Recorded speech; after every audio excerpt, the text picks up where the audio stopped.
ஆண்டவராகிய இயேசு கிறிஸ்துவின் ஈடு இணையில்லா நாமத்தினாலே உங்கள் ஒருவரையும் இந்த காலை பொழுதில் அன்போடு வாழ்த்துகின்றோம், வரவேற்கின்றோம். ஆண்டவர் தாமே உங்கள் ஒருவரையும் நிறைவாகவே ஆசீர்வதித்து பாதுகாத்து நடத்துவாராக. ஆமென். கடந்த வாரத்திலே நாம் கிறிஸ்துமஸ் தின நாளை கொண்டாட தேவன் நமக்கு ஒரு பெரிய கிருபையை பாராட்டினார். ஆமென். அதற்காக பிரயாசப்பட்ட ஓடி உழைத்த உங்கள் அனைவருக்கும் சபையின் சார்பான நல்ல வாழ்த்துகளையும் நன்றியையும் மனப்பூர்வமாய் உங்களுக்கு தெரிவித்துக் கொள்கிறோம். ஆண்டவராகிய இயேசு கிறிஸ்துவின் நாமத்தினால மறுபடியுமாக உங்களை வாழ்த்துகின்றேன். யூதா எழுதின நிருபத்துக்கு நேராக வேதாகம் உங்களை திருப்பிக் கொள்வோம். யூதா 17வது வசனத்தை நாங்கள் வாசிக்க கேட்போம். யூதா எழுதின பொதுவான நிருபத்திலே 17வது வசனத்தை நாங்கள் வாசிக்க கேட்போம். நீங்களோ பிரியமானவர்களே நம்முடைய கர்த்தராகிய கிறிஸ்துவின் அப்போஸ்தலரால் இயேசு கிறிஸ்துவின் அப்போஸ்தலரால் முன் சொல்லப்பட்ட வார்த்தைகளை நினைவு கூறுங்கள். கடைசி காலத்திலே தங்கள் துன்மார்க்கமான இச்சைகளின்படி நடக்கிற பரியாசக்காரர்கள் தோன்றுவார்கள் என்று உங்களுக்கு சொன்னார்களே. இவர்கள் பிரிந்து போகிறவர்களும் ஜென்ம சுபாவத்தாரும் ஆவி இல்லாதவர்களும் ஆமென். அருமையான தேவனுடைய பிள்ளைகளே, இந்த கடைசி ஓய்வு நாளிலே கடவுளுடைய வார்த்தையை நான் உங்கள் மத்தியில் பகிர்ந்து கொள்வதற்கு ஆயத்தமாக்கப்பட்டிருந்த பொழுது, கடைசி காலங்களில நானும் நீங்களும் செய்ய வேண்டிய காரியங்களும், இந்த கடைசி காலங்களில் இந்த பூ உலகத்தில் நடந்து கொண்டிருக்கிற காரியங்களும் என்ன என்பதனை இயேசு கிறிஸ்துவின் சகோதரனாகிய யூதா, மரியாளுடைய வயிற்றில பிறந்த யூதா என்னும் இயேசுவின் சகோதரன், பொதுவான ரட்சிப்பை குறித்து நம் அனைவருக்கும் எழுதும்படியாக கருத்துள்ளவனாக இருந்த பொழுது, இந்த கடைசி காலத்தில் நானும் நீங்களும் விசுவாசத்துக்காக தைரியமாய் போராட வேண்டும் என்பதனை உணர்த்தும்படியாக எழுதி கொண்டு வந்த இந்த யூதா நிருபத்தின் கடைசி பகுதியிலே என்னையும் உங்களையும் பார்த்து அந்த இயேசுவின் சகோதரனாகிய யூதா அவர் சொல்லுகிற காரியம் என்ன? நீங்களோ பிரியமானவர்களே நம்முடைய அப்போஸ்தலரால் முன் சொல்லப்பட்ட வார்த்தைகளை நினைவு கூறுங்கள். நாங்கள் வாழுகிற இந்த உலகம், நாங்கள் வாழுகிற இந்த நாட்கள் பலவிதமான சம்பவங்கள் பலவிதமாய் சம்பவித்துக் கொண்டிருக்கிறதை நானும் நீங்களும் பார்த்துக் கொண்டிருக்கிறோம். இனங்களுக்கு இடையே பிரச்சனை, இனங்களுக்கு உள்ளே பிரச்சனை, குடும்பங்களுக்கு இடையே பிரச்சனை, குடும்பங்களுக்கு உள்ளே பிரச்சனை, நாடுகளுக்கு இடையே பிரச்சனை, நாடுகளுக்கு உள்ளே பிரச்சனை என்று சொல்லி நாம் கேட்கிற செய்திகள், பார்க்கிற சம்பவங்கள் எல்லாமே நம்மை சற்று பயமுறுத்தக்கூடிய வகையில் நடந்து கொண்டிருந்தாலும், சபைக்குள்ளும் சங்கத்துக்குள்ளும் கர்த்தருடைய சமூகத்துக்குள்ளும் அநேக விதவிதமான காரியங்கள், புதுவிதமான காரியங்கள் நடந்து கொண்டிருந்தாலும், அதை சற்று ஆவியானவர் வெளிப்படுத்த நிருபத்துக்கு முன்பதாக யூதா புத்தகத்திலே நம் அனைவருக்கும் சொல்ல வருகிற காரியம் என்ன? நானும் நீங்களும் செய்ய வேண்டிய ஒரே ஒரு காரியம் என்னவென்றால், அப்போஸ்தலரால் முன் சொல்லப்பட்ட வார்த்தைகளை நினைவு கூறுங்கள். வார்த்தையை நினைவு கூறும்படியாக வார்த்தையாகிய தெய்வம், வார்த்தையாகிய இயேசு, வார்த்தை என்னும் நாமத்தில் வெளிப்பட்ட இயேசுவை சொல்லுகிறார். வார்த்தைகளை நினைவு கூறுங்கள். அப்போஸ்தலரால் சொல்லப்பட்ட இயேசுவினுடைய வார்த்தைகளை நினைவு கூறுங்கள். ஏனென்றால் அந்த வார்த்தைகள் என்ன செய்யும் என்றால், வேதம் சொல்லுகிறது, கடைசி காலத்தில் தங்கள் துன்மார்க்கமான இச்சைகளின்படி நடக்கிற பரியாசக்காரர் தோன்றுவார்கள் என்று உங்களுக்கு சொன்னார்களே. யார் சொன்னார்கள்? அப்போஸ்தலர்கள். இந்த கடைசி காலங்களில் துன்மார்க்கமாய் தோன்றுகிற பரியாசக்காரர்கள் தோன்றி இருக்கிற ஒரு பொல்லாத காலத்தில் நானும் நீங்களும் வாழ்ந்து கொண்டிருக்கிறோம். அருமையான தேவஜனமே, நாம் அதை புரிந்து கொள்ள வேண்டும். தேவனுடைய மகத்துவங்களை தூசிக்கிறவர்கள், தேவனுடைய காரியங்களை அவலட்சணமாய் துச்சமாய் பார்க்கிறவர்கள், தேவனுடைய பக்தியாய் செய்யப்பட வேண்டிய காரியங்களை அவலட்சணமாய் அவபக்தியாய் செய்கிற பொல்லாதொரு வம்சம், பொல்லாதொரு சந்ததி, பொல்லாங்கனால் இன்றைக்கு சபைகளுக்குள்ள கலைகளை விதைக்கப்பட்ட அந்த கலைகள் வளர்கின்றதான ஒரு நிலைமை ஆவிக்குரிய கிறிஸ்தவ சபைகளுக்குள்ளே நடந்து கொண்டிருக்கிறது. ஆண்டவர் இங்கே சொல்லுகிறார், தங்களுடைய காரியங்களை, தங்களுடைய விருப்பங்களை, தங்கள் துன்மார்க்கமான இச்சைகளின்படி நடக்கிற பரியாசக்காரர்கள் தோன்றுவார்கள். யார் துன்மார்க்கம்? ஆண்டவருடைய வேதத்தை அறிந்து அந்த வேத வார்த்தையின்படி அறியா நடக்காமல், அந்த வேத வார்த்தைக்கு மதிப்பளிக்காமல், தேவனுடைய வார்த்தைக்கு கீழ்ப்படியாமல் எவனெல்லாம் அலைகிறானோ அவனை பார்த்து ஆண்டவர் சொல்லுகிறார், துன்மார்க்கன். ஆண்டவரை அறியாதவன் துன்மார்க்கன் இல்லை அம்மா ஐயா. ஆண்டவரை அறிந்தவன், ஒரு காலத்தில் ஆண்டவருக்குள் வாழ்ந்தவன், தேவனுடைய சத்தியத்தை அறிந்தவன், ஜெபிக்க தெரிந்தவன், எல்லாம் தெரிந்தவன், இன்றைக்கு தாறுமாறாய் நடந்து கொண்டிருக்கிறானா அவனை பார்த்து ஆண்டவர் சொல்லுகிறான், துன்மார்க்கன், துன்மார்க்கன், பரியாசக்காரன் தோன்றுவார்கள். அவர்கள் என்ன செய்வார்கள்? வேதம் சொல்லுகிறது, இவர்கள் பிரிந்து போகிறவர்களும், வேதம் சொல்லுகிறது அவர்கள் ஜென்ம சுபாவத்தாரும் ஆவி இல்லாதவர்களுமாய் அலைவார்கள் என்று ஆண்டவர் எனக்கும் உங்களுக்கு சொல்லி இருக்கிறார். எப்ப பார்த்தாலும் ஜென்ம சுபாவத்தை வெளிப்படுத்துகிறவர்கள், ஆவிக்குரியவர்கள் என்று சொல்லுகிறவர்கள் தான், ஆனாலும் ஜென்ம சுபாவத்தை வெளிப்படுத்துகிறவர்களாய் இருந்து கொண்டே இருப்பார்கள். ஆவியானவரால் நடத்தப்பட வேண்டியவர்களாய் இருக்க வேண்டியவர்கள், ஆனால் மாம்சத்தில் அலைந்து கொண்டிருக்கிறவர்கள். ஆவி இல்லாதவனாய், ஆவி மனிதன் செத்து போன மனிதனாய், மாம்சத்துல மமதை கொண்டவனாய், மாம்சத்துல காரியங்களை செய்கிறவனாய், மாம்ச மாணவிகளை புயவலமாக்கி கொள்கிறவனாய், கர்த்தரை விட்டு விலகுகிற இருதயம் உள்ளவனாய் ஒரு மனிதன் வாழ்வானால் வேதம் சொல்கிறது அவன் சபிக்கப்பட்டவன். மாம்சத்தின் மேல நம்பிக்கை, மனுஷத்தின் மேல நம்பிக்கை, மனுஷிகத்தின் மேல நம்பிக்கை, அறிவின் மேல நம்பிக்கை, அனுபவத்தின் மேல நம்பிக்கை, பலத்தின் மேல நம்பிக்கை, ஆரோக்கியத்தின் மேல நம்பிக்கை, ஆளுமையின் மேல நம்பிக்கை, பணத்தின் மேல நம்பிக்கை, அறிவின் மேல நம்பிக்கை என்று மாம்சமானவர்களை எந்த ஒரு மனிதன் புயவனமாக்கி கொள்ளுகிறானோ அவனை பார்த்திய தெய்வம் சொல்லுகிறான், அவன் சபிக்கப்பட்டவன், சபிக்கப்பட்டவன். வேதம் சொல்லுகிறது இவர்கள் பிரிந்து போகிறவர்களும் ஜென்ம சுபாவம் உள்ளவர்களுமாய் ஆவி இல்லாதவர்களுமாய் அலைந்து கொண்டிருப்பார்கள். கடைசி காலத்துல இப்படிப்பட்ட அநேக பரியாசக்காரர்கள் இந்த பூமியில் தோன்றிவிட்டார்கள் என்பதனை இயேசுவின் சகோதரனாகிய யூதா எனக்கும் உங்களுக்கு சொல்லுகிறார். தேவ ஜனமே, 1 தீமோத்தேயு 4ஆம் அதிகாரத்திலே 1வது வசனத்திலே ஆவியானவர் வெளிப்படையாய் சபைக்கு சொல்ல வருகிற ஒரு காரியம் என்னவென்றால், தெளிவாக நமக்கு ஆவியானவர் மூலமாக அருளப்பட்ட கடவுளுடைய வார்த்தைகளை நாம் நீங்கள் நம்முடைய ஞாபகத்துக்குள்ள வைத்துக் கொள்ள வேண்டும். பிரியமானவர்களே, 1 தீமோத்தேயு 4ஆம் அதிகாரம் 1ஆம் வசனத்தை நாம் வாசிக்க கேட்போம். ஆகிலும் ஆவியானவர் வெளிப்படையாய் சொல்லுகிறபடி பிற்காலங்களிலே மனசாட்சியில் சூடுண்ட பொய்யருடைய மாயத்தினால் சிலர் வஞ்சிக்கிற ஆவிகளுக்கும் பிசாசுகளின் உபதேசங்களுக்கும் செவி கொடுத்து விசுவாசத்தை விட்டு விலகி போவார்கள். எனக்கு அருமையான தேவனுடைய பிள்ளைகளே, ஆவியானவர் கடைசியாக வெளிப்படையாக சபைகளுக்கு நமக்கு சொல்லுகிற காரியம் என்ன?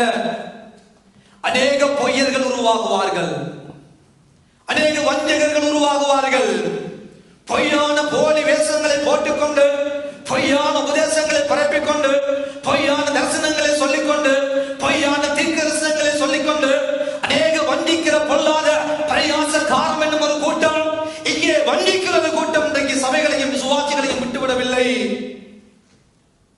யாரையும் விட்டுவிடவில்லை. வஞ்சிக்கிற உபதேசங்களுக்கு இழுப்புண்டு போவார்கள், பிசாசின் உபதேசங்களுக்கு இழுப்புண்டு போவார்கள் என்பதை ஆவியானவர் நமக்கு சொல்லுகிறார். ஆவியானவர் வெளிப்படையாக சபையாகி நம்மோடு பேசுகிறார். நாம் அதை புரிந்து கொள்ள வேண்டும். இது எப்படிப்பட்ட உபதேசம்? இது யாரால் சொல்லப்படுகிற உபதேசம்? இந்த வார்த்தை எங்கே இருக்கிறது? இந்த வார்த்தையில் உண்மையான உபதேசம் இருக்கிறதா? இந்த சத்தியத்துக்குள்ள சத்திய ஆவியானவர் மூலமாக நடத்தப்படுகிற அவருடைய அருள் நமக்கு இருக்கிறதா என்று நாம் நம்மை ஆராய்ந்து பார்க்க வேண்டும். 2 தீமோத்தேயு 3:16 சொல்லுகிறது, வேத வாக்கியம் எல்லாம் தேவனுடைய ஆவியினால் அருளப்பட்டிருக்கிறது. தேவனுடைய மனுஷன் தேர்ந்தவனாகவும் எந்த நல்ல கிரியையும் செய்ய தகுதியுள்ளவனாய் இருக்கும்படியாக அவைகள் எல்லாம் உபதேசிக்கிறதற்கும் நீதியை படிப்பித்ததற்கு பிரயோஜனமுள்ளதாய் ஆவியானவர் நமக்கு எழுதி வைத்துள்ளார். இந்த வார்த்தைக்கு நானும் நீங்களும் முக்கியத்துவம் கொடுக்க வேண்டும். வார்த்தையாக தெய்வத்துக்கு முக்கியத்துவம் கொடுக்க வேண்டும். ஏனென்றால் இந்த வார்த்தை தான் எந்த ஒரு மனிதனையும் வாழ வைக்கக்கூடும். அற்புதங்கள் நடப்பதனால் ஆண்டவரிடம் வர முடியும். அந்நிய பாஷை பேசுவதனால் ஆண்டவரோடு பேச முடியும். நம்முடைய வாழ்க்கையில சுகத்தை ஆண்டவர் நமக்கு தருவதனால் தேவனுக்குள்ளே வர முடியும். நல்லது. அற்புதங்கள் தேவை, அடையாளங்கள் தேவை. ஆனால் அதை பார்க்கல எனக்கு உங்களுக்கும் அதிகமாக தேவைப்படுவது என்னவென்றால் கடவுளுடைய வார்த்தை. அற்புதங்கள் எந்த ஒரு மனிதனையும் சரியான நிலைமைக்குள்ளே கொண்டு போக முடியாது. அதிசயங்கள் எந்த ஒரு மனிதனையும் தேர்ந்தவனாய் மாற்றிவிட முடியாது. அந்நிய பாஷை எந்த ஒரு மனிதனையும் உருவாக்கிவிட முடியாது. வரங்கள் எந்த ஒரு மனிதனையும் ஆண்டவருக்குள் நடத்திவிட முடியாது. நமக்கு தேவையானது ஒன்று. வரங்கள் நல்லது, கிருபைகள் நல்லது, அந்நிய பாஷை நல்லது, அற்புதங்கள் நல்லது. அவையெல்லாம் ஆண்டவருக்குள்ளே வரும்படியான காரியங்கள். ஆனால் ஆண்டவருக்குள்ள நானும் நீங்களும் நல்லவர்களாக, உத்தமர்களாக, நல்லவர்களாக வாழ வேண்டுமானால் நீதியை படிப்பிக்கிற, உபதேசிக்கிற, கடிந்து கொள்ளுகிற கடவுளுடைய வார்த்தை நமக்கு முக்கியம். எந்த ஒரு மனிதன் இதை தவற விடுகிறானோ அந்த மனிதனை என்ன செய்வானால் பிசாசானவன் வஞ்சிக்கிற உபதேசங்களுக்கும் பிசாசுகள் உபதேசங்களுக்கும் இழுத்துக் கொண்டு போகிற துர்ப்பாக்கிய நிலைமை இன்று ஆவிக்குரிய கிறிஸ்தவனுக்குள்ளே வந்து விட்டது. வேதம் சொல்லுகிறதம்மா, 2 பேதுரு 1 கடைசி 2 வசனங்களை பார்க்கிற பொழுது வேதத்தில் உள்ள எந்த தீர்க்கதரிசனமும் சுயமான தோற்றமான பொருளை உடையதாக இராத என்று முந்தி அறிய வேண்டும். எந்த ஒரு மனிதனும் ஆசையில பேசின வார்த்தைகள் அல்ல. எந்த ஒரு மனிதன் உணர்ச்சி வசப்பட்டு பேசின வார்த்தைகள் அல்ல. தேவனுடைய மனிதர்கள், பரிசுத்தமான மனிதர்கள், பரிசுத்தமுள்ள ஆவியினால் ஏவப்பட்டு பேசினார்கள் என்று 2 பேதுரு 1 கடைசி 2 வசனங்களும் சொல்கிறது. ஆகிய வார்த்தைக்கு நாம் முக்கியத்துவம் கொடுக்க வேண்டும். வார்த்தைக்கு நம்முடைய வாழ்க்கையில முக்கியத்துவம் கொடுக்க வேண்டும். அந்த வார்த்தையை அறியாதபடியினால் தான் இன்றைக்கு அநேகர் எழுப்புண்டு போகிறார்கள். இன்று அநேகர் பின்வாங்கி போகிறார்கள். பிசாசின் உபதேசங்களுக்குள்ள ஒரு கூட்டம் போய்கொண்டிருக்கிறது. ஒரு கூட்டம் மஞ்சனியான உபதேசங்களுக்குள்ள போய்கொண்டிருக்கிறது. எங்கே வேதாகமம்? எங்கே வேதத்தை நடத்துகிற ஆவியானவர்? எங்கே ஆவியானவர் தான் சத்தியத்துக்கு நாம் நடத்த முடியும். அந்த ஆவியானவர் நாம் சத்தியத்துக்குள்ளே நம்மை கொண்டு போக முடியும். அந்த ஆவியானவர் நாம் தெரியாத விடயங்களை நமக்கு சொல்லித்தர முடியும். அவரை பிடித்துக் கொள்ளுங்கள், அவரை பிடித்துக் கொள்ளுங்கள். சூடுண்ட பொய்யர், மனச்சாட்சியில சூடுண்ட பொய்யர் அநேக வீடுகளுக்குள்ள புகுந்து அநேகரை வஞ்சிக்கிறார்கள். தங்களுடைய வயிற்று பிழைப்புக்காக, தங்களுடைய ஆதாயங்களுக்காக, தங்களுடைய சுகபோகமான வாழ்க்கைக்காக, தங்களுடைய காரியங்களுக்காக விசுவாசிகளை அடித்து தின்னுகிறார்கள். அநேகர் இழுக்கப்பட்டு போகிறார்கள், அநேகர் வஞ்சிக்கப்பட்டு போகிறார்கள், அநேகர் பிசாசு உபதேசங்களுக்குள்ளே போய் கொண்டிருக்கிறார்கள், அநேகர் வஞ்சனையான உபதேசங்களுக்குள்ள போய் கொண்டிருக்கிறார்கள். ஆண்டவர் நமக்கு சொல்கிற காரியம், வஞ்சிக்கப்பட்டு விடாதீர்கள், ஏமாற்றப்பட்டு விடாதீர்கள். 2 தீமோத்தேயு புத்தகத்திலே 3 1, 2, 3, 4, 5 வசனங்களை பார்க்கிற பொழுது ஆண்டவர் இன்னும் அழகாக சில காரியங்களை நமக்கு எங்கே சொல்ல வருகிறார். 2 தீமோத்தேயு 3 முதல் 5 வசனங்கள். மேலும் கடைசி நாட்களில் கொடிய காலங்கள் வரும் என்று அறிவாயாக. எப்படியெனில் மனுஷர்கள் தற்பிரியராயும் பணம் பிரியராயும் வீம்புக்காரராயும் அகந்தை உள்ளவர்களுமாய் தூசிக்கிறவர்களுமாய் தாய் தகப்பன்மாருக்கு கீழ்ப்படியாதவர்களுமாய் நன்றி அறியாதவர்களுமாய் பரிசுத்தம் இல்லாதவர்களுமாய் சுபாவ அன்பில்லாதவர்களுமாய் இனம் காதவர்களுமாய் அவதூறு செய்கிறவர்களுமாய் இச்சை அடக்கம் இல்லாதவர்களுமாய்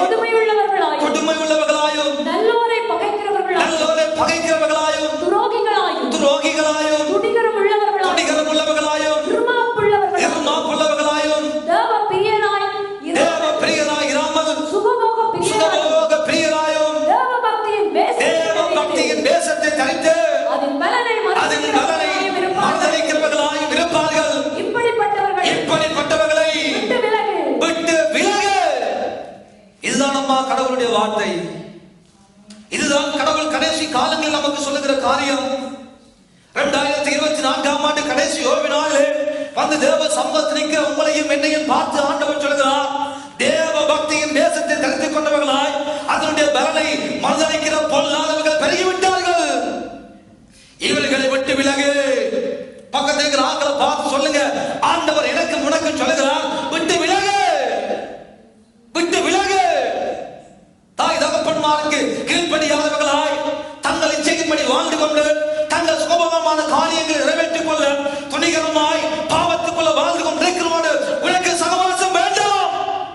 அது உன்னையும் கெடுத்துவிடும்.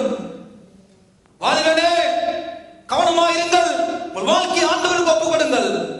யாரோடு உங்கள் சகவாசம், யாரோடு உங்களுடைய உறவு, யாரோடு உங்களுடைய ஐக்கியம், யாரோடு மணிக்கணக்கில் பேசுகிறாய், பலவதானமாயிரு. என் ஆண்டவர் சொல்லுகிறார், விட்டு விலகு. 2024ஆம் ஆண்டு இந்த கடைசி நாளில் ஆண்டவர் எனக்கு முனைக்கு சொல்லுகிற காரியம் இதுதான். நீ விட்டு விலகாவிட்டால் அந்த பாவம் உன்னை ஆட்கொண்டு விடும். அந்த பாவம் உன்னை ஆட்கொள்ளும். உன்னை காப்பாற்ற முடியாது, உன்னை காப்பாற்ற முடியாது. பாவம் உன்னை ஆட்கொண்டு விடும். துணிகரமாய் பாவம் செய்து கொண்டு தேவ சமூகத்தில் நிற்கலாம், நல்லது. ஒரு நாள் வருகிறது, யாரும் தப்ப முடியாது. யாரோடு உங்களுடைய சகவாசம், யாரோடு உங்களுடைய உறவு. 2024ஆம் ஆண்டு கடைசியில் திரும்பி பார். யாரோடு உன் வாழ்க்கை, யாரோடு உன் ஐக்கியம், யாரோடு உன்னுடைய சகவாசம். திரும்பி பார், திரும்பி பார் உன் வாழ்க்கையை. எவ்வளவு நாளைக்கு விளையாட போகிறோம்? எவ்வளவு நாளைக்கு அந்த படைத்த ஆண்டவரை அவரை ஏமாற்ற போகிறோம்?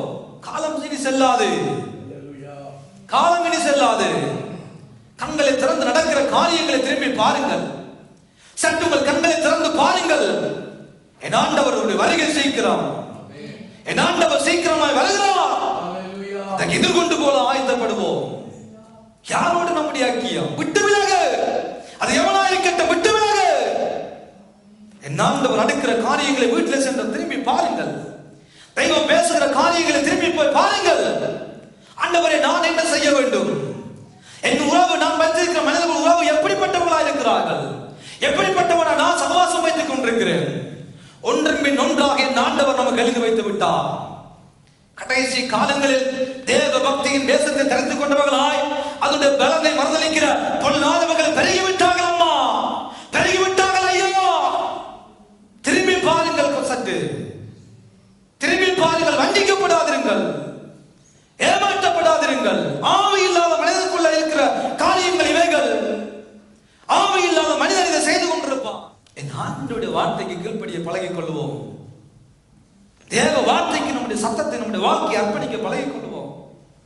ஆண்டவர் அதைத்தான் நம்முடைய வாழ்க்கையில பெரிதாக விரும்புகிற காரியம். வேறு ஒன்றையும் ஆண்டவர் விரும்பவே இல்லை. வேறு ஒன்றையும் நம்முடைய ஆண்டவர் நம்முடைய வாழ்க்கையை எதிர்பார்க்கவும் இல்லை. நமக்கு சொல்லுகிற காரியம், விட்டு விலகு, விட்டுவிடு, விட்டுவிடு. இந்த வாழ்க்கைக்குள்ள இருக்கிற யாரோடு அசிங்கமான உறவுகள், யாரோடு வைத்திருக்கிற தவறான காரியங்கள் விட்டுவிடு. ஜென்ம சுபாவம் உள்ள மனிதன் இதைத்தான் செய்வான். ஆவி இல்லாத மனிதன் இதைத்தான் செய்வான். காப்பாற்றப்பட, தப்பி பிழைக்க, தேவ சமூகத்துக்குள்ள இருக்க, தேவனோடு நல்ல உறவை வைக்க வேண்டுமானால் இவை எல்லாவற்றையும் விட்டுவிடத்தான் வேண்டும். இவை எல்லாவற்றையும் விட்டு வெளியே வரத்தான் வேண்டும். இப்படிப்பட்ட மனிதனுடைய சகவாசத்தை விட்டுவிடத்தான் வேண்டும். அதைத்தான் ஆண்டவர் சொல்லுகிறார். தேவ பக்தியின் வேஷத்தை தெரிந்து கொண்டு பார்வைக்கு கிறிஸ்தவர்கள் போல இருப்பார்கள். பார்வைக்கு வெளியரங்கமான பார்வைக்கு நல்ல ஆவியில் இறைந்து ஜெபிக்கிறவர்கள் போல, நல்லா துதிக்கிறவர்களை போல, நல்ல நாள் வசனத்தை பாடமாக்கி கொண்டு வந்திருக்கிறவர்கள் போல எல்லாம் சொல்லுவார்கள். வாயை திறந்தால் வசனத்தை பேசுவார்கள். பிசாசு இயேசுவிடம் போய் பேசியது வேறொரு புத்தகத்தை அல்லம்மா, சமஸ்கிருதத்தை அல்ல, குர்ஆனை அல்ல. பிசாசு இயேசுவிடம் போய் பேசியதும் கடவுளுடைய வார்த்தையை தான் பேசினான். பைபிளை பேசினான் பிசாசு. பிசாசுக்கு நன்றாய் பைபிள் தெரியும். பிசாசுகள் ஆண்டவரை விசுவாசித்து நடக்கிற என்று வேதம் சொல்லுகிறது. பிசாசு விசுவாசத்தை போல அவனால் வாழ்க்கை நடத்த முடியும். ஒரு நல்ல விசுவாசியை போல அவனும் காட்டிக்கொள்ள கூடும். என்றால் பிசாசுகளும் இயேசுவை விசுவாசித்து நடக்கிற என்று வேதம் சொல்லுகிறது. இயேசுவோட பிசாசு போனது இந்த வார்த்தையை சுமந்து கொண்டுதான். புரிந்து கொள்ளுங்கள். வெளியரங்கமான ஒரு போலி வேஷங்களை போட்டுக்கொண்டு வெளியரங்கமாய் பலவிதமான வஞ்சனையான ஆட்டு தோலை போட்டுக் கொண்ட ஓநாய்கள் இன்றைக்கு அநேக வீடுகளுக்குள்ள புகுந்து விட்டது, அநேகருடைய வாழ்க்கைக்குள்ள புகுந்து விட்டது. பார்வைக்கு கிறிஸ்தவர்கள், பார்வைக்கு வேதக்காரர்கள், பார்வைக்கு சபைஜனங்கள், பார்வைக்கு ஊழியக்காரர்கள். எப்படி இதிலிருந்து தப்பக்கூடும்? கடவுளுடைய வார்த்தையை நீங்கள் படிக்கிற பொழுது, கடவுளுடைய வார்த்தையும் சத்தியத்தை நீங்கள் அறிந்து கொள்ளுகிற பொழுது, இயேசுக்குள்ள வார்த்தை இருந்தபடியினால், இயேசுவே அந்த வார்த்தையாக இருந்தபடியினால், பிசாசு வார்த்தையோடு வந்த பொழுதும் அந்த வார்த்தைக்கு எதிராக இயேசு வார்த்தைகளை பேசினார். நம்முடைய வாழ்க்கைக்குள்ள வார்த்தை இருந்தால் தானே வாயிலிருந்து புறப்பட்டு வரும். இதயத்தின் நிறைவினால வாய் பேசுகிறது. அப்படின்னா இதயத்துக்குள்ள என்ன இருக்கிறதோ அதுதானே வாயினால புறப்பட்டு வரும். தேவனுடைய பிள்ளைகள் தப்பி பிழைக்க வேண்டுமானால், தேவனுடைய பிள்ளைகள் இப்படிப்பட்ட நயவஞ்சகர்களான மனிதர்கள் மத்தியிலிருந்து தப்பி நாம் ஓட வேண்டுமானால், தப்பிக்க வேண்டுமானால் நமக்குள்ள வார்த்தை இருக்க வேண்டும். பானைகள் இருந்தால் தான் நம்ம அகப்பையில வரும். பானைகளை இல்லாட்டி எப்படி அகப்பையில வரும்? இதயத்துக்குள்ள இல்லாட்டி எப்படி வார்த்தையில வரும்? இதயத்துக்குள்ள வார்த்தைகள் நம்முடைய வாழ்க்கையில் இருக்கட்டும். எல்லா காவலோடும் உன் இதயத்தை காத்துக்கொள். அதனிடத்தில் ஜீவ ஊட்டு புறப்படும். ஜீவ ஊட்டுகள் புறப்பட, நல்ல வார்த்தைகள் புறப்பட. எவ்வளவு தூரம் வார்த்தைக்கு முக்கியத்துவம் கொடுக்கிறோம், எவ்வளவு தூரத்துக்கு பைபிளை திறந்து வாசிக்கிறோம், எவ்வளவு தூரத்துக்கு ஒரு நாளைக்கு 1 மணி நேரமாவது பைபிளை வாசிக்கிறோமா? ஒரு அதிகாரம் வாசிக்கிறோமா? இல்ல. அனைவருடைய வாழ்க்கையில வாசிக்க நேரம் இல்லை, ஜெபிக்க நேரம் இல்லை, தேவனோட பேச நேரம் இல்லை, தெய்வம் பேசுகிற வார்த்தையை கேட்க நேரம் இல்லை. பிஸி, எல்லாம் பிஸி. அவள் வாசிக்க நேரம் இல்லை. எப்படி கிறிஸ்தவன் என்று சொல்லிக் கொண்டு வாழ்கிறோம்? கிறிஸ்துவோடு ஐக்கியம் இல்லாமல், கிறிஸ்துவோடு பேசாமல், கிறிஸ்து பேசுவதை கேட்காத எவனுமே கிறிஸ்தவன் அல்ல. நம்முடைய வாழ்க்கையை திரும்பி பார்க்க வேண்டும். 2024 ஓடி முடிந்து விட்டது. வர போகிற ஆண்டுக்குள்ள காலரை எடுத்து வைக்க முன் ஜெபிங்க, உபவாசிங்க, தாய் தகப்பன் வீட்டை சமைக்காதீங்க, பட்டினியா போடுங்க 2 நாள். உங்க பிள்ளைகள் கடைசி வரைக்கும் சாகாது, கடைசி வரைக்கும் செத்து போக மாட்டார்கள். அருமையான தேவனுடைய பிள்ளைகளே, ஆண்டவர் நமக்கு சொல்லுகிற காரியம் இதுதான். ஏனென்றால் 2 பேதுரு 2ஆம் அதிகாரத்திலே ஆண்டவர் நமக்கு சில காரியங்களை சொல்ல வருகிறார். அதையும் நாம் வாசியை கேட்போம். 2 பேதுரு 2ஆம் அதிகாரம் ஒரு சில வசனங்களை வாசியை கேட்போம். 1லிருந்து 3 வரைக்கும் வாசிங்க. கள்ள தீர்க்கதரிசிகளும் ஜனங்களுக்குள்ளே இருந்தார்கள். அப்படியே உங்களுக்குள்ளும் கள்ள போதகர்கள் இருப்பார்கள். அவர்கள் கேட்டுக்கு ஏதுவான வேத புரட்டுகளை தந்திரமாய் கேட்டுக்கு ஏதுவான வேத புரட்டுகளை தந்திரமாய் நுழைய பண்ணி தங்களை கிரயத்துக்கு கொண்ட ஆண்டவரை மறுதலித்து, கிரயத்துக்கு கொண்ட அந்த தெய்வத்தை மறுதலித்து தங்களுக்கு தீவிரமான அழிவை வரவித்துக் கொள்வார்கள். அவர்களுடைய கெட்ட நடக்கைகளை அநேகர் பின்பற்றுவார்கள். அவர்கள் நிமித்தம் சத்தியமார்க்கம் தூஷிக்கப்படும். பொருளாசை உள்ளவர்களாய் தந்திரமான வார்த்தைகளினால் உங்களை தங்களுக்கு ஆதாயமாக வசப்படுத்திக் கொள்வார்கள். பூர்வ காலம் முதல் அவர்களுக்கு விதிக்கப்பட்ட ஆக்கினை அயர்ந்திராது. அவர்களுடைய அழிவு உறங்காது. அருமையான தேவனுடைய பிள்ளைகளே, கள்ள தீர்க்கதரிசிகள் எழும்புவார்கள், கள்ள போதகர்கள் எழும்புவார்கள். உங்களை தங்களுக்கு கிரயமாய் தங்களுடைய வாழ்க்கை நிரப்ப, தங்களுடைய ஆசைகளை நிரப்ப, தங்களுக்கு வீடுகளை கட்ட, தங்களுக்கு சொத்துக்களை சேர்க்க, தங்களுக்கு ஆதாயத்தை ஏற்படுத்திக் கொள்ளுகிற தொழிலாய் செய்கிற இந்த கள்ள தீர்க்கதரிசிகளும் கள்ள போதகர்களும் உங்களுக்குள்ளே இருக்கிறார்கள்.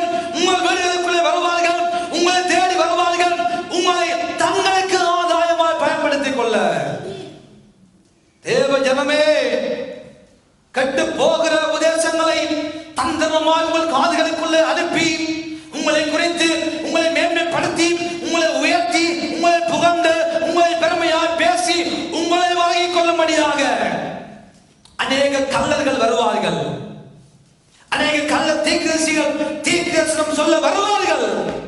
உங்களுடைய நலனுக்காக அல்ல, தங்களுடைய வயிற்று பிழைப்புக்காக என்று சொல்லி பேதுரு தெளிவாக எழுதி வைத்துள்ளார்.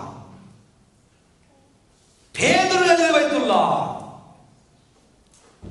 பேதுரு இதை எழுதுகிறார். பிரியமானவர்களே, கள்ளர்கள் வருவார்கள், கள்ள தீர்க்கதரிசிகள் வருவார்கள், உங்களை வஞ்சிக்கும்படியாக, உங்கள் ஆத்துமாக்களை வஞ்சிக்கும்படியாக, உங்களை குறித்து தெய்வம் வைத்திருக்கிற திட்டத்தை வஞ்சிக்கும்படியாக, உங்களை குறித்து ஆண்டவர் வைத்திருக்கிற பரம நோக்கத்தை வஞ்சிக்கும்படியாக சத்துருவானவன் எழுப்பி வருவான். சத்துருவானவன் இவர்கள் மூலமாக உங்கள் வாழ்க்கைக்குள்ள வருவான்.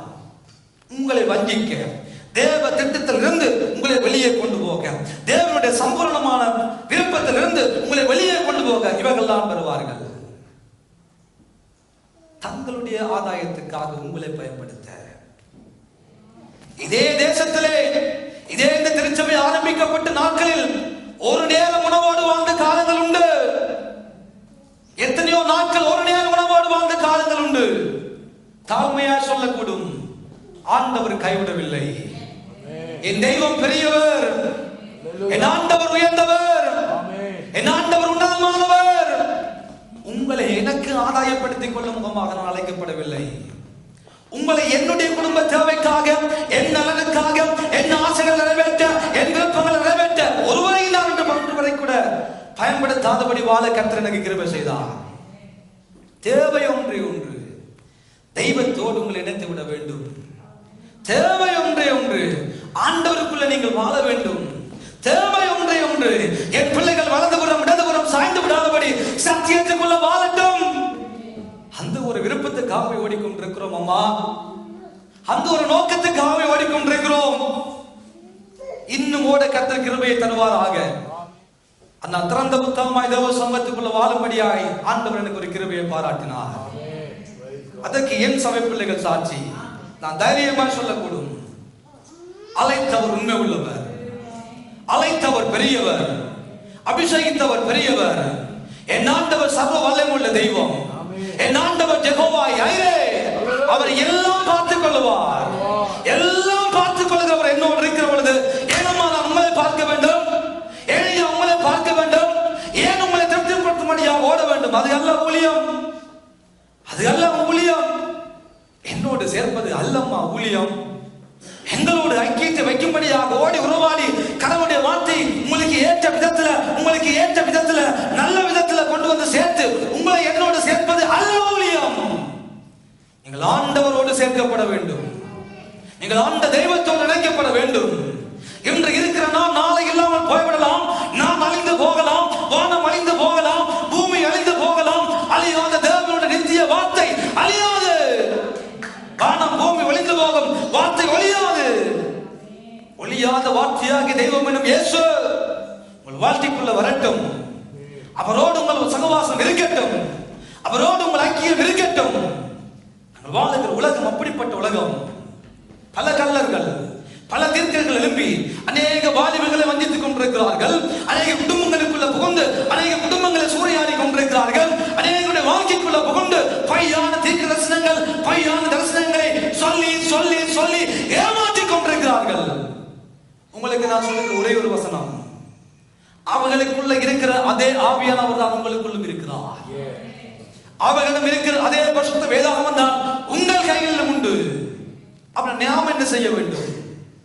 ஆண்டவரே, அவனோடு பேசுவது உண்மையானால், அவனுக்கு வெளிப்படுத்துவது உண்மையானால், நீர் பட்சபாதம் உள்ள தெய்வம் அல்ல. நன்மையான எந்த ஈவும், பூரணமான எந்த வரமும் அது பரத்திலிருந்து உண்டாகி சோதிகளின் பிதாவிடத்திலிருந்து இறங்கி வருகிறது. அவரிடத்தில் யாதொரு மாறுதலும் யாதொரு வேற்றுமையின் நிழலுமில்லை.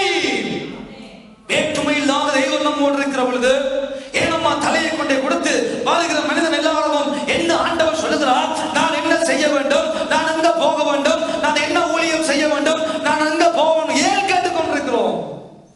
நமக்கு என்று ஆவியானவர் இருக்கிறார். உங்களுக்குள்ள ஆவியானவர் வாசம் பண்ணுகிறார். ஏன் அந்த ஆவியானவர் மூலமாக ஆண்டவரிடம் நீங்கள் போக முடியாதோ, நீங்கள் பேச முடியாதோ, ஆண்டவர் என்னை குறித்து நீங்கள் வைத்திருக்கிற பரம நோக்கம் என்ன என்று ஜெபிக்க தெரியாதோ?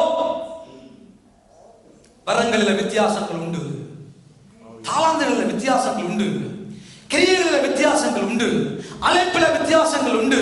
ஆனால் எல்லாருக்குள்ளும் எல்லாவற்றையும் நடப்பிக்கிறவர் ஒரே ஆவியானவர். ஏனம்மா அந்த ஆவியானவர் உங்களோடு பேச முடியாது? ஏன் அந்த ஆவியானவர் நம்மோடு பேச முடியாதா? அவர் பட்சபாதம் உள்ள கடவுளா? ஒருவனையும் உயர்ந்தவனா இன்னொருவனை தாழ்ந்தவனா பார்க்கிற கடவுள் அல்லவே அல்ல.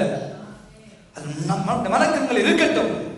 அந்த ஆவியானவரிடம் போய், அப்பா இப்படி ஒரு மனுஷன் எப்படி எனக்கு சொல்லுகிறான், நான் என்ன செய்ய வேண்டும்? நான் என்ன சித்தம் கொண்டிருக்கிறேன்? நான் என்ன செய்ய சித்தம் கொண்டிருக்கிறேன்? நான் எங்க போக வேண்டும்? நான் எங்க வர வேண்டும்? என்னுடைய ஊழியம் என்ன? நான் என்ன செய்ய வேண்டும்? ஜெபி. தேவ சமூகத்தில் மனந்தாடுங்கள். தேவ சமூகத்தில் அதற்காக கேளுங்கள். தேவ சமூகத்தில் பரிந்து கெஞ்சுங்கள். ஏனென்றால் நாமும் நீங்களும் வாழுகிற உலகம் பொல்லாத உலகம் அம்மா.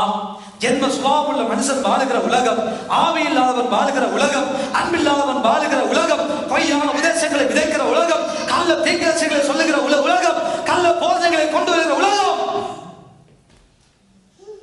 இவை எல்லாவற்றையும் சொன்ன யூதா 2-3 வசனங்களில் நானும் நீங்களும் செய்ய வேண்டியதையும் நமக்கு சொல்லுகிறார். அதுதான் இன்றைக்கு நமக்கு முக்கியமான ஒரு பகுதி. வாசிக்க கேட்போம். 19ஆம் வசனத்தை வாசியுங்கள். 20ஆம் வசனத்தை வாசியுங்கள். நீங்களோ பிரியமானவர்களே, உங்கள் மகா பரிசுத்தமான விசுவாசத்தின் மேல் உங்களை உறுதிப்படுத்திக் கொண்டு, முதலாவது உங்களை உறுதிப்படுத்திக் கொண்டு பரிசுத்த ஆவிக்குள்ள ஜெபம் பண்ண போதும் ஆண்டவர் நமக்கு சொல்லுகிற காரியம் என்ன? உலகத்துல கடைசி நாட்களில ஆண்டவர் ஆவியானவர் வெளிப்படையாக சபைகளுக்கு சொன்ன காரியம் இதுதான். வெளிப்படை அநேக காரியங்களை சொன்னார். கடைசி காலங்களில் இப்படிப்பட்ட காரியங்கள் எல்லாம் நடக்கும். ஆனால் நீங்களோ பிரியமானவர்களே, உங்களை மகா பரிசுத்தமான விசுவாசத்துக்குள்ள உங்களை முதலாவது உறுதிப்படுத்திக் கொள்ளுங்கள். என்ன செய்யத்தான்? உங்களை விசுவாசத்துக்குள்ள உறுதிப்படுத்திக் கொண்டு பரிசுத்த ஆவிக்குள் ஜெபி. சொல்லுங்க பக்கத்து ஆக்களை பார்த்து, உங்களை சிஸ்டர் பக்கத்து ஆக்களை பார்த்து சொல்லுங்க, உங்களை பிரதர் முதலாவது நீங்கள் உங்களை ஆண்டவருக்குள்ள விசுவாசத்தை வைக்கிற அளவுக்கு நீங்க முதலாவது கட்டப்படுங்க. சொல்லுங்க, நீங்க விசுவாசிங்க. முதலாவது நீங்க விசுவாசிங்க. இதெல்லாம் நடக்கும். இப்படியான காரியங்கள் சம்பவிக்கும். முதலாவது உங்களுக்குள்ள முதலாவது விசுவாசம் தேவை. இரண்டாவது உங்களுக்குள்ள ஜெபம் தேவை. ஆவியானவர் இதைத்தான் நமக்கு சொல்லுகிறார். எப்படி அம்மா தப்பி பிழைப்பது? எப்படி அம்மா இப்படியான காரியங்களை தப்பி பிழைப்பது? விசுவாசி, விசுவாசி. ஒன்றான மெய் தேவனை மறுதலிக்கிற பொல்லாத கூட்டம் எழுப்பி விட்டார்கள். ஆனால் நானும் நீங்களும் செய்ய வேண்டிய காரியம் என்ன? உங்களை மகா பரிசுத்தமான அந்த விசுவாசத்துக்குள்ள உறுதிப்படுத்து. விசுவாசம் நமக்குள்ள வரட்டும். முதலாவது. இரண்டாவது, பரிசுத்த ஆவிக்குள்ள நிறைந்து ஜெபிக்கிற ஜெப அனுபவம்.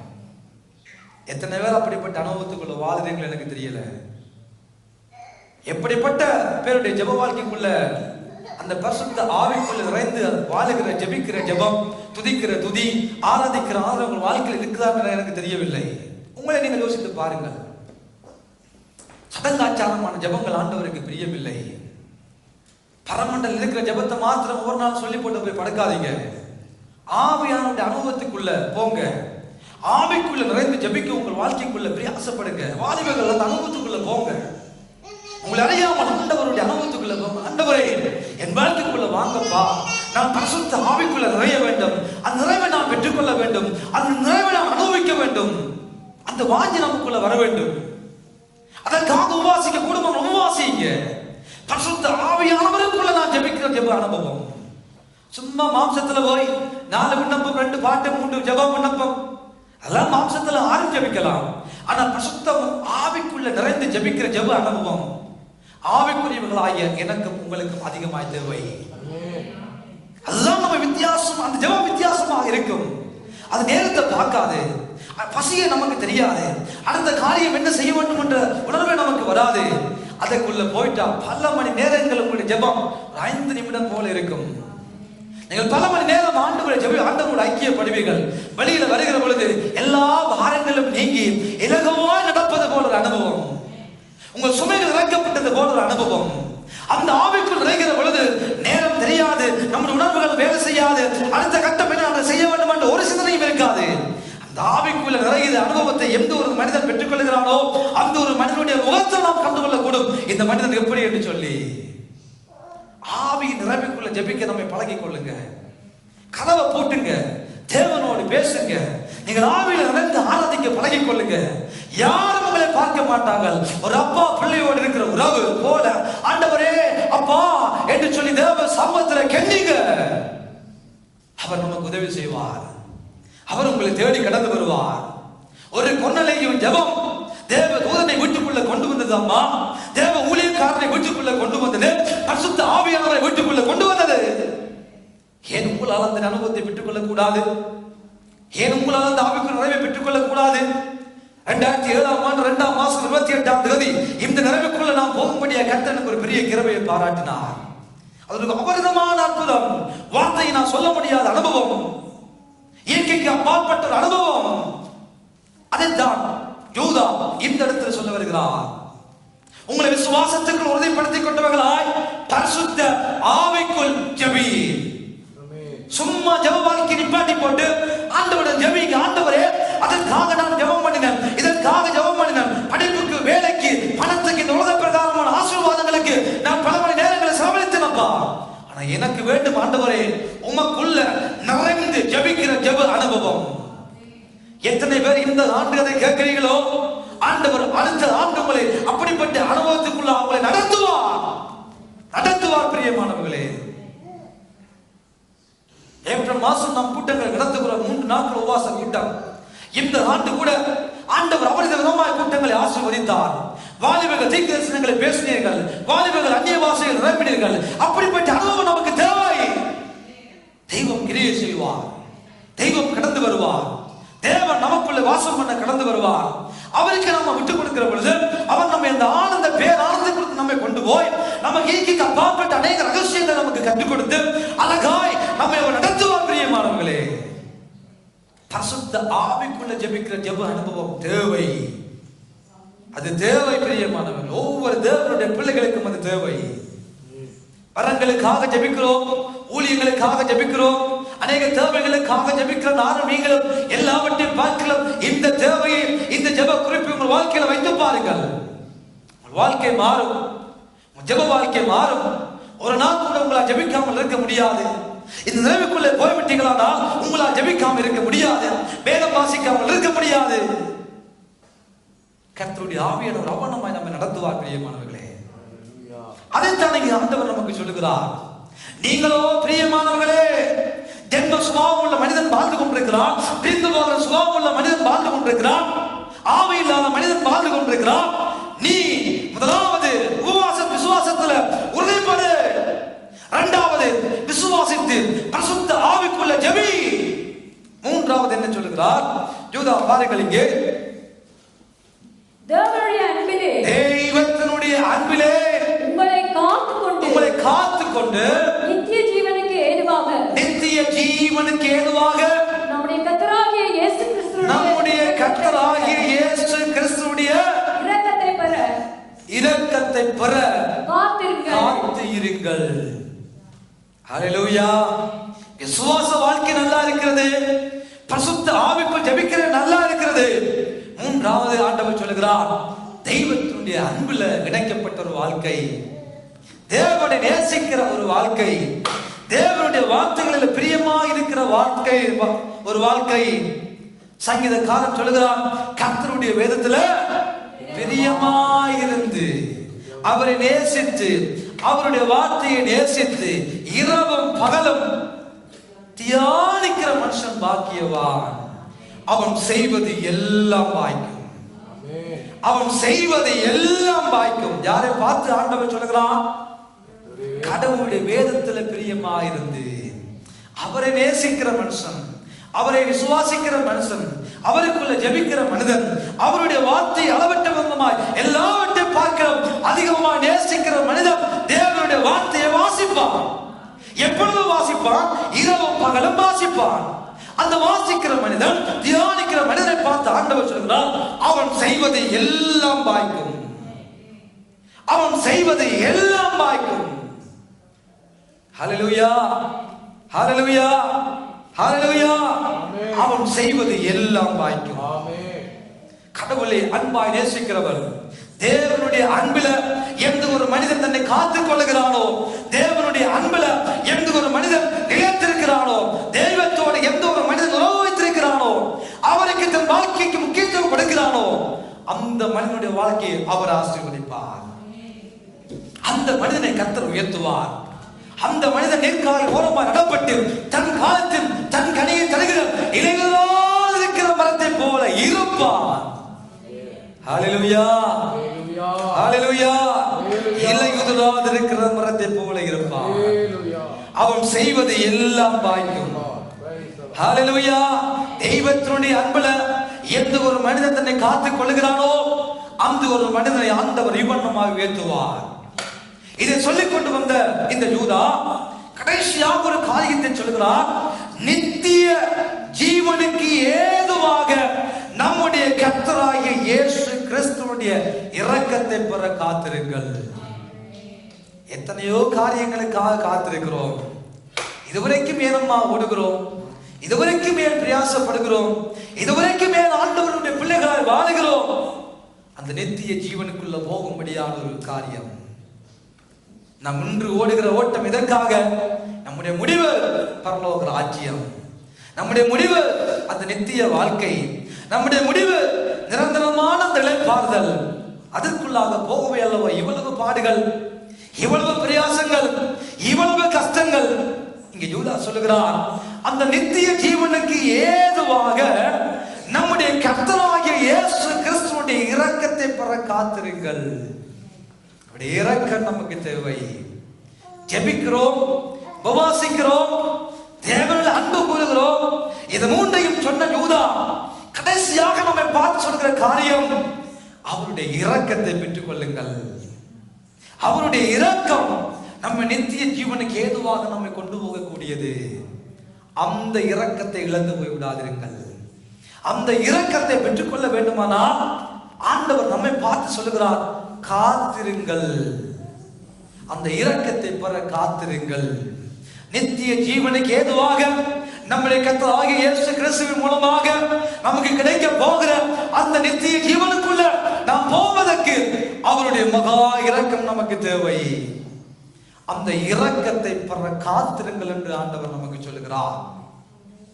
இது எல்லாவற்றையும் சொன்ன ஆவியானவர் கடைசியாக நமக்கு சொல்லுகிற அந்த கடைசி வசனத்தையும் வாசித்து நாம் முடித்துக் கொள்வோம். 22ஆம் வசனம். அல்லாமலும் நீங்கள் பகுத்தறிவு உள்ளவர்களாய் இருந்து சிலருக்கு இரக்கம் பாராட்டி சிலரை அக்கினியிலிருந்து இழுத்துவிட்டு பயத்தோடே ரட்சித்து மாம்சத்தால் கரைப்பட்டிருக்கிற வஸ்திரத்தை வெறுத்து தள்ளுங்கள். ஹல்லேலூயா, ஹல்லேலூயா. மேல் சொல்லப்பட்ட காரியங்கள் நமக்குரியது. இது விசுவாசத்துல உறுதிப்பட்டு பரிசுத்த ஆவிக்குள் ஜெபம் பண்ணி தேவனுடைய அன்புல நம்மை காத்து கிறிஸ்து இயேசுவின் மூலமாக கிடைக்கிற நித்திய ஜீவனுக்கு ஏதுவான கிருபையை பெற காத்திருக்க வேண்டியது நாம் செய்யப்பட வேண்டிய காரியம். இப்பொழுது ஆண்டவர் சொல்கிறார், அவை எல்லாவற்றையும் செய்து கொண்டு பகுத்து அறிவு உள்ளவர்களாய் இருந்து, சொல்லுங்க எல்லாரும், பகுத்து அறிவு உள்ளவர்களாய் இருந்து சிலருக்கு இரக்கம், சிலருக்கு அக்கினியில், சிலர் ஆண்டவர் தெளிவாக நமக்கு சொல்லுகிறார், சிலருக்கு இரக்கத்தை பாராட்டு. ஆனா நம்ம என்ன செய்கிறோம்? எல்லாருக்கும் போய் ஏதோ செய்ய போய் கடைசியா நம்ம சமாதானத்தை இழந்து, நம்முடைய நிம்மதியை இழந்து, நம்முடைய குடும்ப சமாதானத்தை இழந்து, நமக்கு ஆண்டவருக்கு முடிய இருக்கிற உறவை இழந்து நான் ரோட்டுக்கு போகாம ஆண்டவர் சொல்றாரு, பகுத்து அறிவுள்ளவர்களா இருந்து ஜெபிக்கிறோம், தேவனோட நல்ல ஐக்கியம், பசுத்த ஆவிக்குள்ள ஜெபிக்கிறோம், பைபிளை வாசிக்கிறோம், அப்படி கிருபையை பெற காத்திருக்கிறோம், நல்லது. அதோடு சேர்ந்து கொஞ்சம் பகுத்தறிவு உள்ளவர்களாய் இருந்து நாம் செய்ய வேண்டிய காரியங்களையும் செய்ய அந்த கடவுளுடைய ஆவியானவர் நம் அனைவருக்கும் பெரிய ஒரு கிருபையை பொழிந்தருள்வாராக. ஹல்லேலூயா, ஹalleluya. வெளிப்படையாய் கடைசியாக இந்த கடைசி ஞாயிறு தினத்திலே ஆண்டவர் நம்மோடு பேசின வார்த்தைகள் இவைகள்லாம் பிரியமானவர்களே. கடைசியாக ஆண்டவர் எதை சொன்னார் மறுபடியும் ஞாபகப்படுத்துகிறேன். அப்போஸ்தலரால் முன் சொல்லப்பட்ட அவருடைய வார்த்தைகளை நினைவு கூறுங்கள், வார்த்தையை நினைவு கூறுங்கள். ஏனென்றால் தன்னுடைய காரியங்களை செய்யும்படியாக துன்மார்க்கமாய் எழும்புகிற பரியாசக்காரர் இந்த கடைசி காலங்களில் தோன்றி இருக்கிறார்கள். கள்ளர்கள் தோன்றி இருக்கிறார்கள், கள்ள போதகர்கள் தோன்றி இருக்கிறார்கள், திரிந்து போகிறவர்கள் தோன்றி இருக்கிறார்கள், என்ன சுபாவம் உள்ளவர்கள் தோன்றி இருக்கிறார்கள், ஆவி இல்லாதவர்கள் தோன்றி இருக்கிறார்கள், அவலட்சமான காரியங்களை செய்கிறவர்கள் தோன்றி இருக்கிறார்கள், தேவ பக்தியின் வேஷத்தை தரித்து கொண்டு அதனுடைய பலனை மறுதளிக்கிறவர்கள் தோன்றி இருக்கிறார்கள். இப்படிப்பட்ட கள்ளர்கள் நிறைந்திருக்கிற உலகத்துல ஆண்டவர் என்னை பார்த்து சொல்கிற காரியம், நீங்களோ பிரியமானவர்களே விசுவாசத்தில் உறுதிப்படுங்கள், நீங்களோ பிரியமானவர்களே பரிசுத்த ஆவிக்குள்ள ஜெபியுங்கள், நீங்களோ பிரியமானவர்களே தேவனுடைய அன்பில் உங்களை காத்துக் கொள்ளுங்கள், நீங்களோ பிரியமானவர்களே கடைசி காலங்களில் ஆண்டவருடைய நித்திய ஜீவனுக்கு ஏதுவான அந்த மகா பெரிய கிருபையை அருளப் போகிற கர்த்தராகிய இயேசு கிறிஸ்துவின் இரக்கத்தை பெற காத்திருந்து ஆண்டவர் சொல்லுகிறார், காத்திருங்கள், அவற்றை செய்து கொண்டு பகுத்தறிவுள்ளவர்களாயிருந்து சிலருக்கு இரக்கம் பாராட்டி சிலரை அக்கிலிருந்து வெளியே கொண்டு வந்து சிலரை ரட்சித்து பாவத்தால் கரைபற்றிருக்கிற வஸ்திரத்தையும் வெறுத்து தள்ளு என்று ஆண்டவர் நமக்கு சொல்லி இருக்கிறார். ஆக இந்த 2024 ஆண்டு கடைசி ஓய்வு நாளில கடவுள் நமக்கு சொன்ன வார்த்தைகள் கல்லின் மேல் எழுதப்பட்ட எழுத்து போல இருதய பலகைகளில் பதியட்டும் அவருடைய வாழ்க்கையிலும் இதுவரை இல்லாத நன்மைகளை பார்க்கிற ஒரு ஆண்டாக, நாம் செய்வதெல்லாம் வாய்க்கிற ஒரு ஆண்டாக, நீர்க்காகில் ஓரமாய் நடப்பட்ட ஒரு ஆண்டாக, எப்பொழுதும் வருத்தமின்றி தப்பாமல் கனி கொடுக்கிற மரங்களைப் போல 2025 நம்ம வாழ்க்கைக்குள் வருவதற்கு இந்த வார்த்தைகள் நம்முடைய வாழ்க்கைக்குள் அப்படிப்பட்ட நன்மைகளை ஆசீர்வாதங்களை கொண்டு வருவதற்கு நாம் நம்மை அர்ப்பணித்து நம்மை ஒப்பு கொடுத்து வாழுகிற பொழுது ஆண்டவர் நிச்சயமாகவே நம்மை ஆசீர்வதிப்பார், நிச்சயமாகவே நம்மை உயர்த்துவார், நிச்சயமாகவே நம்மை கனப்படுத்துவார். ஆண்டவருடைய இந்த ஆசீர்வாதம் நம் அனைவருடைய ஆசீர்வாதமாக இருக்கட்டும். ஆண்டவருடைய இந்த ஆசீர்வாதம் நம் அனைவருடைய வாழ்க்கையிலும் நம்முடைய உள்ளங்களிலும் நம்முடைய இல்லங்களிலும் நிறைவாய் பெருகி நிறைவாய் வளர்ந்து நிறைவாகி 2025 இதுவரை இல்லாத ஒரு ஆண்டாக கர்த்தர் தாமே எங்களை நிறைவாக ஆசீர்வதித்து பாதுகாத்து நம்மை பெருக பண்ணுவாராக. எழுந்திருப்போம் பிரியமான